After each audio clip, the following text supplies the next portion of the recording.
Bones density வந்து ரொம்ப ரொம்ப இந்தியாவில் காமனஸ்ட் ப்ராப்ளம் இப்போ போன் டென்சிட்டி தான். ஸோ ரீசன் வந்து ஒன்று செடன்ட்ரி லைஃபு, செகண்ட் வந்து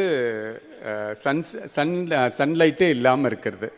எல்லாமே இப்போ இன்டோர்ஸ்லேயே இருக்கிறது ஜாஸ்தி, ஸ்க்ரீன் டைம் ஜாஸ்தி, மொபைல் டைம் ஜாஸ்தி, வெளியில் சன் படுற மாதிரி இருக்கிறது கம்மி. ஸோ ஆஸ்டியோபொரோசிஸுங்கிறது 40 இயர்ஸுக்கு மேலே இந்தியாவில் ரொம்ப காமன் ஆகிடுச்சு. விட்டமின் டி டிஃபிஷியன்சி ரொம்ப காமன் ஆகிடுச்சு. ஸோ இதோட ஆன்சர் வந்து அட்லீஸ்ட் இயர்லி ஒன்ஸ் 2 விட்டமின்ஸ் உடம்புல ரொம்ப கம்மியாக இருக்குது. ஒன்று B12, இன்னொன்று விட்டமின் டி. இந்தியாவில் ரொம்ப அதிகமாக ப்ராப்ளம் கொடுக்கக்கூடிய 2 vitamin deficiency, vitamin D and vitamin B12. So இது மட்டும் மேபி இயர்லி ஒன்ஸோ இல்லை அட்லீஸ்ட் 2 இயர்ஸ் ஒன்ஸோ நீங்கள் விட்டமின் டி லெவல் பார்க்கணும். அது 20க்கு மேலே எடுத்துகிட்டு போயிடணும். அப்படி இல்லைன்னா அதுக்கு மாத்திரைகள் இருக்குது. அது சரி பண்ணதுக்கப்புறம் I think you have to மெயினாக வாக்கிங் அண்ட் சன்ஷைன், இந்த 2 டெஃபினட்டாக இருக்கணும் சார்.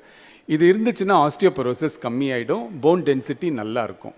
பட் ஹானஸ்ட்டாக இப்போ எங்களுக்கு வர எல்லா பேஷண்ட்டுமே போன் டென்சிட்டி ரொம்ப ரொம்ப கம்மியாக இருக்குது. அதனால தான் உளுந்த உடனே போன் ஃப்ராக்சர் ஆகிடுது. ஸோ போன் டென்சிட்டி மட்டும் நல்லா இருந்தானா உளுந்தா கூட ஃப்ராக்சர் ஆகாது. So this is called preventive medicine. So இன்றைக்கி இன்னொரு முக்கியமான பாயிண்ட் நான் சொல்லணும்னு நினைக்கிறது ப்ரிவென்டிவ் மெடிசன்.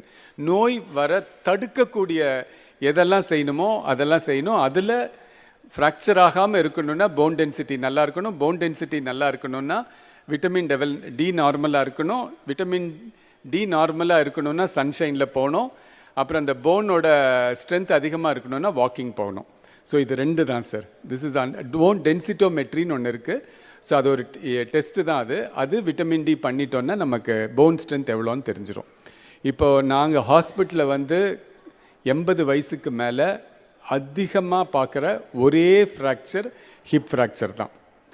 அண்டு அது 80 வயசில் விழுந்தா கூட ஃப்ராக்சர் ஆகாமல் இருக்கணும்னா இப்போ ப்ரிவென்டிவாக நம்ம இருக்கணும். D level and walking sir. இது 2 போதும் சார்.